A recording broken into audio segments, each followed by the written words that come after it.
भैया मेरे राखी के बंधन को निभाना।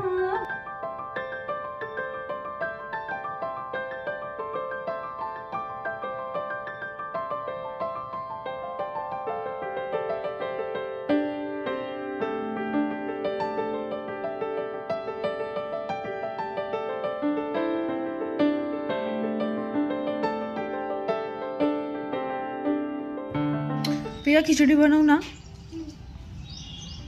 काय मॅगी खिचडी? ठीक आहे.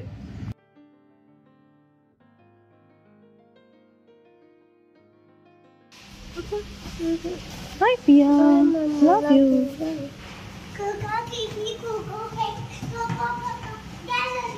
बाय. आज जेवणात काय बनवू हा प्रश्न विचारल्यावर ज्या पद्धतीने पियाने उत्तर दिलंय तसं जर आपल्या घरच्या लोकांनी उत्तर दिलं तर किती छान झालं असतं ना. म्हणजे झटक्यात आपण कामाला लागलो असतो. पण चला, असं कधी होणार नाही. चला तर मग welcome back to my channel. कसे आहात तुम्ही सगळे? अपेक्षा करते खूप छान, मस्त आणि मजेत असणार. मी तुम्हाला इथे लोणच्याच्या बरण्या यासाठी दाखवते कारण मी हे लोणचं आईकडून घेऊन आली आहे. आणि मागे ना मला काही कमेंट्स आल्या होत्या की आईकडून जे आहे ते माहेरून म्हणजे लोणचं आणायचं नाही असं. मला त्यामागचं काही लॉजिक खरंच माहीत नाही आणि असू पण शकतं. तुम्ही ट्रस्ट करत असाल तर म्हणजे तुम्ही नाही आणलं तरी चालतं. पण मी मागण्याआधीच माझ्यासाठी प्रिपेअर केलेलं असतं. म्हणजे जेव्हा लोणच्याचं प्रिपरेशन चालू होतं घरी आईकडे तेव्हाच त्यांनी विचारलं की तुझं 1 किलो कैरीचं टाकायचं आहे की 2 किलो कैरीचं टाकायचं आहे, तसं सांग आम्हाला म्हणजे आम्ही टाकणार आहोत. आणि त्या पद्धतीने त्यांना सांगितलं मी की मी छोटे छोटे 2 बरण्या ज्या आहेत त्या भरून आणेल वर्षातून 2 वेळा. मग तुम्हाला किती किलोचं टाकायचं ते तुम्ही बघा. सो त्यांना जर हे द्यायला पटतंय तर मला असं वाटते की मग घेण्यामध्ये आपल्याला काही हरकत नाही. आणि असंही माझ्याने इथे माझ्या घरी लोणचं टाकून कधी होणार नाही कारण त्याचं मला जमत पण नाही ती रेसिपी आणि मी कधी ट्राय पण केली नाही आहे. सो असू शकतं असं की काही भागामध्ये की आईकडून लोणचं नाही आणायचं, हे नाही आणायचं, असं होतं कधी कधी. आणि आपण म्हणजे आपल्या पूर्वजांपासून आपण ते बघितलेलं असतं किंवा आपल्या आई वडील आजी आजोबा आपल्याला सांगतात, मग आपण त्या गोष्टींवर ट्रस्ट करतो. पण खरं बघायला गेलं तर माझं तरी असं काही नाही आहे. आणि माझी आई पण मला कधी ह्या गोष्टीला असं आमचं म्हणजे विचार पण नव्हते असे की असं काही पण असू शकतं. पण जिकडे हे ज्या गोष्टीला आपण मान्य करतो ते आपण जे आहे ते फॉलो केलं पाहिजे जेवढं आपल्याला शक्य होतं तेवढं. सो मी प्रत्येक वर्षी मम्मीकडूनच लोणचं आणत असते. लोणच्यासोबत बराचसा सामान असतो जो मी तुमच्यासोबत कालही थोडाफार शेअर केला. आणि त्यामधले पापड होते जे मला आज रचून घ्यायचे होते. अगदी कमी क्वांटिटीमध्ये आणले होते मी. आणि विचार करत होती की असाच्या असा बॉक्स जो आहे तो राहू देऊ. मला पप्पांनी स्पेशली सांगितलं होतं की तू ना हा बॉक्स काही उघडजो नको कारण आता पाऊस पडतोय त्यामुळे ते परत त्यांच्यामध्ये नरम जे असतात पापड होऊन जातात. पण मी डब्बा बघितला बराचसा खाली होता. म्हटलं चला एक एक जी जागा आहे थोडी रिकामी करूया. आणि आता गणपतींचं पण जे आहे ते स्टार्ट होईल, बाप्पा येतील, त्यासाठी जे घर आहे महत्त्वाचं म्हणजे ते असं छान नीटनेटकं पाहिजे जसं सध्या माझा किचन ओटा दिसतोय.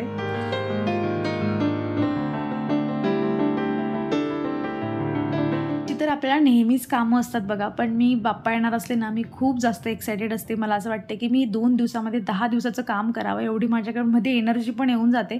मला असं वाटते की जसं दिवाळीला आपण घरची साफसफाई करतो ना तसं सगळं झालं पाहिजे. आणि यावर्षी माहीत नाही डेकोरेशन वगैरे या सगळ्यांचं काय होईल, बघूया, त्याला अजून वेळ आहे थोडा. पण ना मी कपडे टाकताना म्हटलं चला मी कपडे टाकते ना तोवर तुम्हाला जे आहे मी माझ्या बाल्कनीचा पटपट जो आहे तो टूर देऊन देते. खूप छान मस्त फुलं आलेली आहेत. आणि आता माझ्याकडे प्लांट्स घ्यायचे असले ना तरी पण माझ्याकडे जागा नाही महत्त्वाचं म्हणजे. आणि 1-2 हँगिंग प्लांटर जे आहेत म्हणजे ते आपण अटकवतो ना असं, ते मी घेतलेत. मी गावी जायच्या आधी तुमच्यासोबत शेअर केलं होतं. तर त्यांच्यामध्ये मला काही कटिंग्स लावून घ्यायचं आहे. ते पण काम पेंडिंग आहे. पण घरातले एवढे काम आहेत की त्याच्यासाठी मला वेळच मिळत नाही आहे. आणि बाकीचे जे जास्वंद वगैरे आहे ना तर ते पण आता व्यवस्थित झालं आहे. आणि त्याला कड्या पण खूप जास्त येत आहे. आणि जेव्हा त्याला फुलं यायला सुरुवात होईल ना तर मग तर काही विचारूच नका, खूप फुलं असणार आहेत बाल्कनीमध्ये. माझंही मन खूप जास्त प्रसन्न होईल आणि बघताना तुमचं देखील. आणि मी हे पटपट तुम्हाला दाखवते की कुठे कुठे काय काय कड्या आलेल्या आहेत आणि जे आपण फ्युचरमध्ये बघणार आहोत. सगळीकडे हे अशा पावसाच्या वातावरणामुळे ना म्हणजे गळा खराब होणं, सर्दी होणं, ताप वगैरे हे सगळं अगदी म्हणजे नॉर्मल चाललं आहे. सगळीकडेच घरामध्ये 1-1, 2-2 पेशंट निघतातच. आणि मला पण ना काल रात्रीच हे थोडं रिअलाईज झालं होतं की माझा गळा ना जरा खराब होतो आहे. आणि मी आधी ना म्हणजे जसं मी 3-4 वर्षापूर्वीची जर मी स्वतःला बघितलं ना की आजारी पडते मी एवढं लक्ष द्यायचं नाही आणि काहीच प्रिकॉशन्स घ्यायची नाही. पण आता मला माहिती आहे की जर माझा गळा खराब झाला तर व्हॉईसओव्हरमध्ये इफेक्ट होणार आहे, एनर्जी लूज होऊन जाईल, सर्दी झाली तर, ताप झाला तर मग ते एक 2-2 दिवसाचा गॅप पडला आणि तो मला अजिबात होऊ द्यायचा नाही. माझी कन्सिस्टन्सी जी चालली आहे, ज्या पद्धतीने व्हिडिओ रेग्युलर जायला पाहिजे तसेच जाण्यासाठी माझे एफर्ट्स असतात की आजारी पडण्याआधीच काही प्रिकॉशन्स घेऊन घ्या. जसे की आता गळा थोडा दुखत होता माझा, तर मी गरम पाणी केलं, त्यामध्ये मीठ टाकलं आणि जे गागल्स असतात ते करून घेतले, जेणेकरून गळा मग जो आहे थोडा रिलीफ पण होतं आणि काही बॅक्टेरियल इन्फेक्शन असेल तर ते पण पुढे ग्रोथ होत नाही, जे मला आधी पण माहीत होतं 3-4 वर्षापूर्वी. पण मी हलगर्जीपणा करायची आणि तेव्हा काही असं करायची नाही. पण जेव्हा आपल्याला हळूहळू ह्या गोष्टींमधली मॅच्युरिटी जेव्हा येत जाते ना, इम्पॉर्टन्स समजतं, महत्त्वाचं म्हणजे आपल्याला वेळेचं जेव्हा महत्त्व समजतं ना, तेव्हा आपण या सगळ्या गोष्टी करायला जे असतं ना ते सुरुवात करतो आणि त्यासाठी आपल्याला वेळेचं महत्त्व समजणं खूप जास्त गरजेचं आहे. चला आता इथे मस्त जे आहे ती मला वांग्याची भाजी बनवायची होती, जी मी बनवलेली आहे. मसाले वांग्याची भाजी, हे छोटे छोटे वांगे पण गावाकडूनच आणलेले होते. सो मसाला मस्त प्रिपेअर केला, वांग्याची भाजी बनवली आणि म्हटलं भाकरी बनवूया, कारण पियाच्या टिफिनसाठी सकाळी तिने सांगितल्याप्रमाणे मॅगी खिचडी बनवून झाली होती, त्यामुळे आल्यानंतर पण ती जी आहे ती खिचडी खाऊ शकते.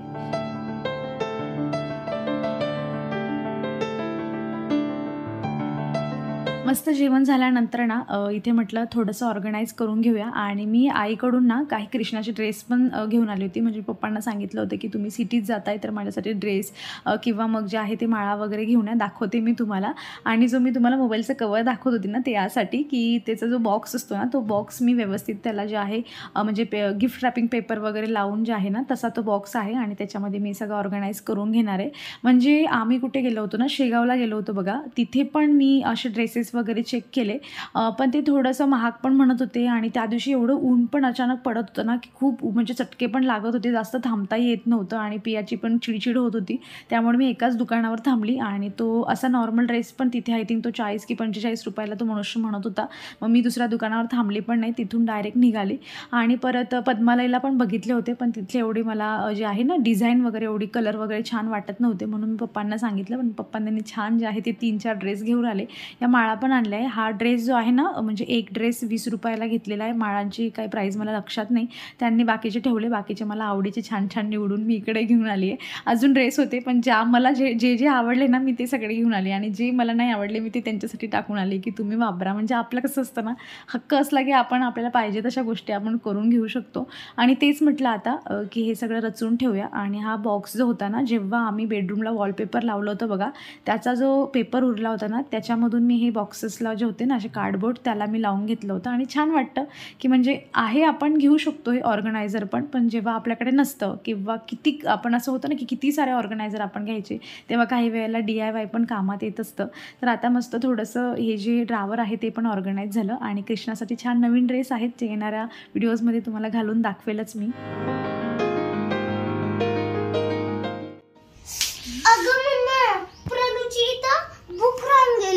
प्रणूची तू तिची आणली होती ना कंप्लीट करण्यासाठी, मग द्यायची ना आठवणीने. तुला रागवलं नाही का तिने? नाही भरून भरून पेपर सोप दाखव कशा. अच्छा, किती छान फ्रेंड मिळाली ना तुला. नाही जी तुला बुक्स पण देते, तू विसरली तरी तुला काही बोलत नाही आणि अजून तुला बंडल भरून पेपर सोप पण देते. लकी आहे मग पिया. ही का आणली? ए पागल, ती धूळ किती त्याच्यावर ठेव काय पण. तुला रक्षाबंधन साठी त्याने तुझी स्कूटर दिली आहे गिफ्ट. पाऊस चालू होता का तिकडे?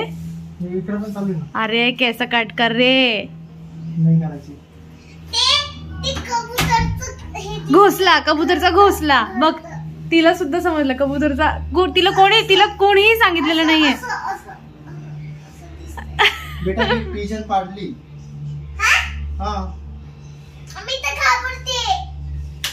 त्याला म्हणा 2-4 आमच्या बाल्कनीत येतात, ते पण घेऊन जा म्हणा.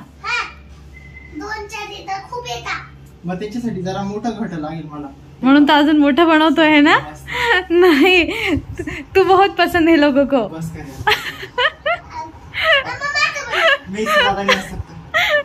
नको असं, तुला कोण सांगते तू हस असं.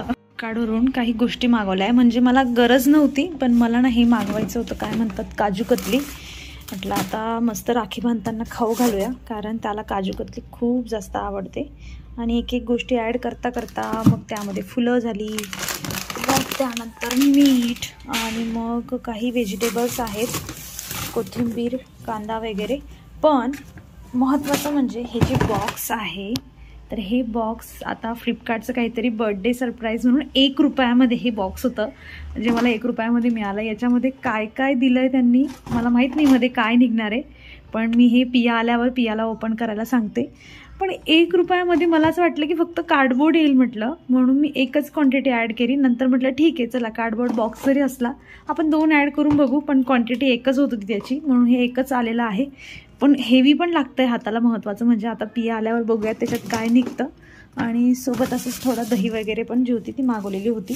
सो या काजू कतलीमुळे थोडा खर्च झाला भाजीपाल्यासोबत, पण ह्या बॉक्समध्ये काय निघेल ते आता जरा एक्साइटमेंट करणारा आहे. खूप मोठा आहे. आर यू एक्साइटेड अनु?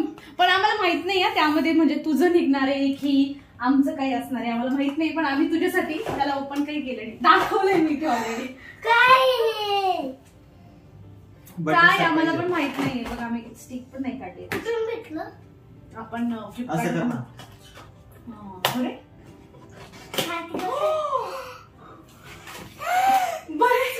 ज्या अशा अशा गोष्टी आहेत ज्या आपण त्याला कधीच घेऊन देत नाही. काय सोप अगं ते मागे पण फर्स्ट टाइम आपण बिकॉज हे पण मिळालं. वाव, मला हे मस्त भेटलं. लस्सी. चला मी घेऊन जातो.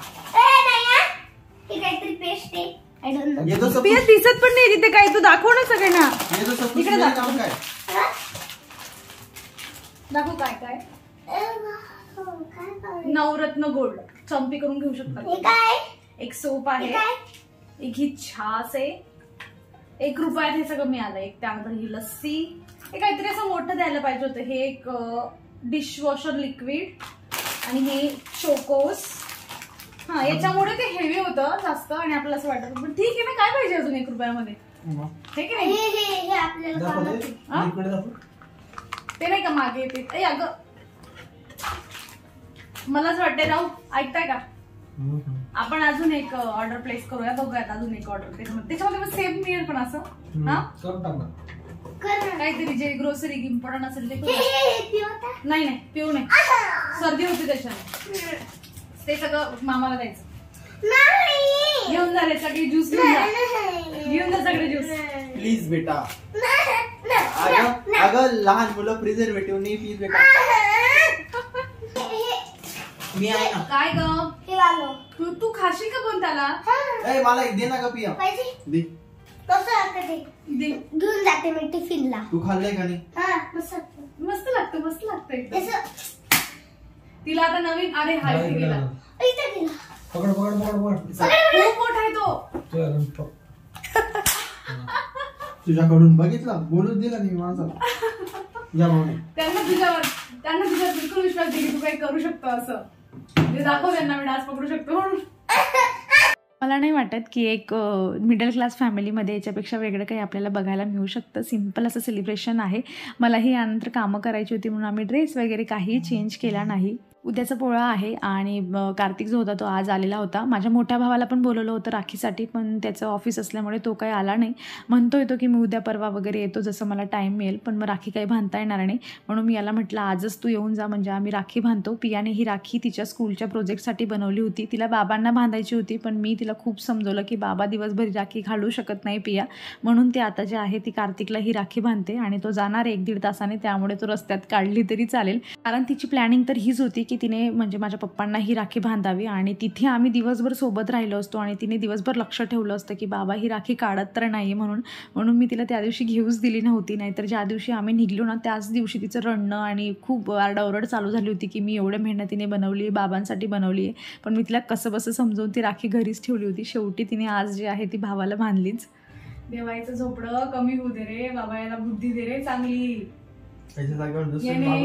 येणे येत्या रविवारी केस कट केले तर बरं होईल रे बाबा.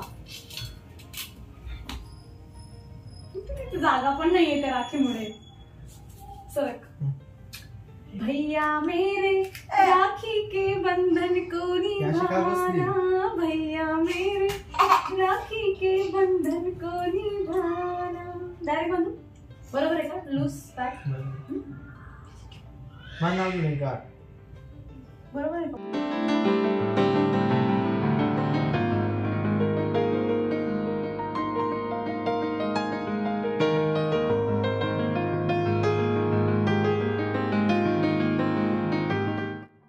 ऑफरच्या नादामध्ये ना असं होतं आपल्यासोबत आणि आपण अननेसेसरी गोष्टी ज्या आहेत त्या घेऊन घेतो आणि मी हे बऱ्यापैकी माझ्यासोबत घडलं आहे म्हणून मी आता तेवढं जे आहे ना म्हणजे मेंटली प्रिपेअर झाली. जरी मला हे 1 रुपयाचं बॉक्स पुन्हा पाहिजे होतं ना, पण तरी गोष्टी मी अशाच मागवल्या ज्या मला गरजेच्या आहेत किंवा 8-10 दिवसानंतर मला मागवाव्याच लागतील. जसं हे मस्टर्ड ऑइल होतं ते मी मागवून घेतलं आणि असं करता करता 300 रुपयाचं सामान जो आहे तो कार्डमध्ये बसला आणि हे बॉक्स मला पुन्हा 1 रुपयात मिळालं. तर आजची शॉपिंग पण खूप छान झाली. आजचा दिवस पण खूप छान गेलेला आहे. कार्तिक बाय द वे तो न जेवण करताच जाणार होता कारण मी त्याच्यासाठी सकाळी स्पेशली 2-3 चपात्या एक्स्ट्रा बनवल्या होत्या. कारण मी त्याला जेव्हा सांगितलं की मी अशी भाजी बनवते वांग्याची, तर तो म्हटला की मी तर जेवून येतोय पण मी संध्याकाळी थोडंसं खाईल, तू फक्त माझ्यासाठी चपाती बनव. कारण तो पण भाकर खात नाही, त्यालाही आवडत नाही पिया आणि तो सेम आहे. पण आपण घरी जशी वांग्याची भाजी किंवा मसाल्याची कुठलीही भाजी बनवली ना तशी कुठल्या बाहेर आपल्याला खायला मिळत नाही. मग तेव्हा आपल्याला असते क्रेविंग की आपण घरचं जे आहे ते तेवढं जेवण करूया. त्यामुळे तिने आत्ताच जेवलं होतं, रात्री असाही तो जेवला नसता आणि अंधार पण होत होतं. त्यातल्या त्यात पाऊसही कधीही सुरू होऊन जातो, त्यामुळे मग तो गेल्यानंतर मी स्वयंपाकाला सुरुवात केली. आज जेवणामध्ये लोकीचे पराठे बनणार आहेत, त्यानंतर ठेचा कढी असं आजचं जेवण आहे. मी मस्त जेवण बनवते आणि माझा व्हिडिओ पण इथे संपवते. अपेक्षा करते की तुम्हाला आजचा व्हिडिओ आवडला असेल. कसा वाटला व्हिडिओ मला कमेंटमधून नक्कीच सांगाल. आवडला असेल तर लाईक करा. चॅनलवर तुम्ही नवीन असाल तर प्लीज चॅनलला सबस्क्राईब करा. आपण भेटूयात पुढच्या अशाच इंटरेस्टिंग व्हिडिओमध्ये. तर तुम्ही स्वतःची काळजी घ्या. So take care friends and bye.